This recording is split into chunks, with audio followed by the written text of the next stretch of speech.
지난주 금요일 저녁 우리 군이 쏜 우주 발사체가 하늘로 치솟습니다. 하얀색 연기는 이 발사체의 연료가 고체라는 걸 뜻합니다. 대기권을 벗어나자 발사체를 덮고 있던 페어링이 떨어져 나가고 각 추진체가 분리된 뒤 다시 불을 내뿜습니다. 우리 독자 기술의 고체 연료 발사체 실험은 지난해 3월에 이어 두 번째로 군은 추진 기간별 연소, 페어링 분리, 단분리, 상단부 자세 제어 기술, 탑재체 분리를 모두 검증했다고 밝혔습니다. 지난해 3월 발사에서는 2단 추진체의 연소를 시험했는데 이번엔 2단뿐 아니라 3단, 4단 추진체까지 분리되면서 연소되는 시험까지 성공한 겁니다.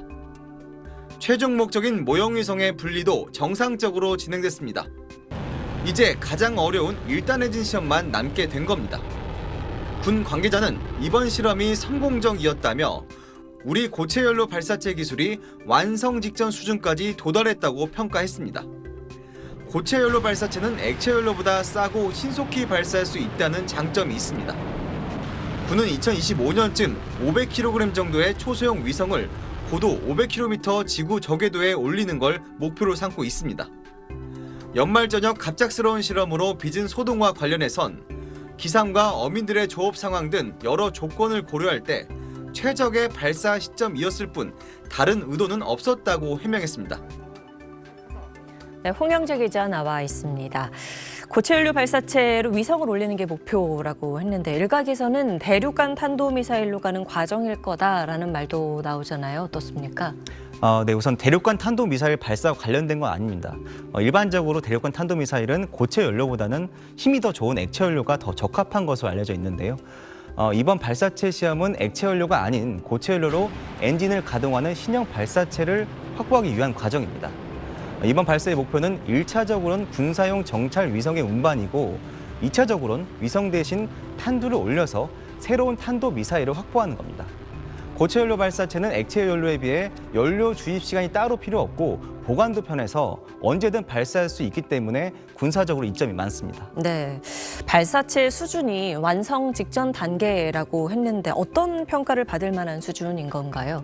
네, 오늘 우리 군 관계자는 우리 고체 연료 발사체 수준이 완성 직전이라는 표현 외에도 세계적 수준이라고 말했거든요.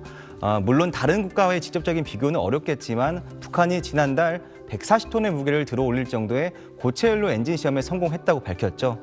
군 관계자는 발사체를 우주궤도 위로 올리려면 북한이 공개한 능력보다 훨씬 큰 추진력이 필요하다고 말해 우리는 북한보다 더 나은 기술을 갖고 있다는 걸 애도를 표현한 겁니다. 네, 앞으로 발사체 개발 일정은 어떻게 됩니까? 네, 우리 군이 2025년까지 소형 또는 초소형 위성을 지구 궤도 위로 올리겠다고 했거든요. 앞으로 발사체의 최하단 부분에서 강한 추진력을 발휘할 1단 발사체 연소 시험 계획이 남아 있습니다. 군은 앞으로도 몇 차례는 지난주와 비슷한 발사체 시험을 더 할 예정이라고 밝혔습니다. 네, 알겠습니다. 홍영재 기자 잘 들었습니다. 퇴근길 밤하늘을 가른 정체를 알 수 없는 불빛. 뭔가가 하늘로 올라가는 모양에다 무지개색 연기가 뒤따르면서 많은 시민들이 혼란에 빠졌습니다. 야, 저거 무슨 시험 발사 그런 거 같아. 서울, 경기 등 수도권에 이어 강원도 속초, 대구, 부산 등 전국에서 미사일 같은 게 발사됐다, UFO가 나타났다는 제보가 잇따랐습니다. 최근 북한의 무인기 도발 등으로 긴장이 고조된 상황에서 군사적 충돌이 아닌가 걱정하기도 했습니다. 뭔가 저희는 멀뚱멀뚱 쳐다보고 있었거든요. 동영상 찍으면서 그냥 전쟁 난 건가, 뭐가 떨어지는 건가 그런 생각도 들고. 일몰이나 일출 30분에서 1시간 전후로 로켓을 쏘게 되면 로켓에서 나오는 배기가스가 무지갯빛으로 바뀌는 황혼 현상이 발생합니다. 맑은 날씨, 하늘이 밤이라면 더 잘 보입니다. 해가 질 무렵에는 지표면에서 보면 밤이지만 지구는 둥글기 때문에 고도가 높은 로켓은 여전히 햇빛을 받게 됩니다. 햇빛이 배기가스를 통과하면서 무지개가 만들어지듯 다양한 색깔이 나타나는 겁니다. 배기가스가 회오리 모양으로 구불구불한 건 로켓이 올라가는 고도마다 바람 부는 방향이 다르기 때문이라고 전문가들은 설명합니다. 지난 2005년 발사된 미국의 로켓에서도 이런 황혼 현상이 잘 관측됐습니다. 국방부의 사전 공지가 미흡했고 과학적인 현상까지 겹치면서 시민들은 영문도 모른 채 놀란 가슴을 쓸어내려야 했습니다. SBS 정구희입니다. 이 내용 김하영 기자와 더 이야기를 해보겠습니다. 정말 사람들이 많이 놀란 것 같은데 네. 이게 앞서도 말했지만 이번 발사가 처음은 아니잖아요. 그럼 전에도 이런 식으로 했던 겁니까? 네, 지난 3월 30일에 국방과학연구소 종합시험장에서 첫 시험 발사가 있었습니다. 당시에도 사전 예고는 없었고요. 네. 발사 성공을 알리면서 영상을 같이 공개하는 형식이었거든요. 이번에는 영상을 공개할 겨를도 없이 발사 직후에 거의 발표를 한 거죠. 연말에 또 퇴근 시간대에 워낙 많은 시민분들이 목격을 하게 되면서 국방부가 부랴부랴 발표를 하게 된 상황인데요. 오늘 로켓 영상 보시면 로켓뒤로 색이 좀 화려하게 보이실 겁니다. 이걸 황혼 현상이라고 하는데요. 일몰이나 일출 30분에서 1시간 전에 제한적으로 발생하는 거라고 이 전문가들은 설명하고 있습니다. 그러니까 뭐 사전에 예정됐던 일이라고 해명을 하던데 하필 이 연말 왜 이 늦은 시간대, 그러니까 왜 시험 시점을 왜 이렇게 잡은 건지도 좀 궁금합니다. 네, 뭐 북한이 내년 4월까지 군 정찰 위성을 쏘겠다고 했고 26일에는 북한 무인기가 서울까지 침투하는 상황이 벌어졌죠. 그래서 오늘 전격적인 발사가 북한에 대한 메시지가 아니냐 이런 생각이 드는 것도 좀 자연스러운 것 같은데요. 이번 발사가 워낙 극비리에 이뤄졌기 때문에 국방부 안에서도 상황을 인지하고 있던 인원이 정말 소수인 것 같습니다. 추가적인 군사적인 의의라든지 대북 메시지로서의 의미는 정부나 대통령실 발표가 있어야 할 것 같습니다. 네, 뭐 북한을 생각하지 않을 수는 없는데 그렇다고 해도 좀 불필요한 혼란을 좀 만든 것 아니냐 이런 생각이 듭니다. 네, 저희가 국립해양조사원 항행경보 상황판을 살펴봤는데요.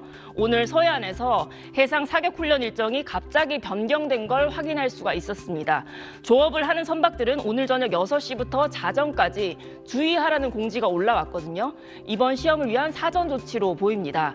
해상에서의 안전을 고려하는 차원이었을 텐데 불필요한 혼란이 일지 않도록 더 적절하게 대응할 수는 없었는지 의문이 남습니다. 그러니까요, 국민들의 이해를 돕기 위한 좀 더 친절한 추가 설명이 필요해 보입니다. 지금까지 정치부 금하영 기자였습니다.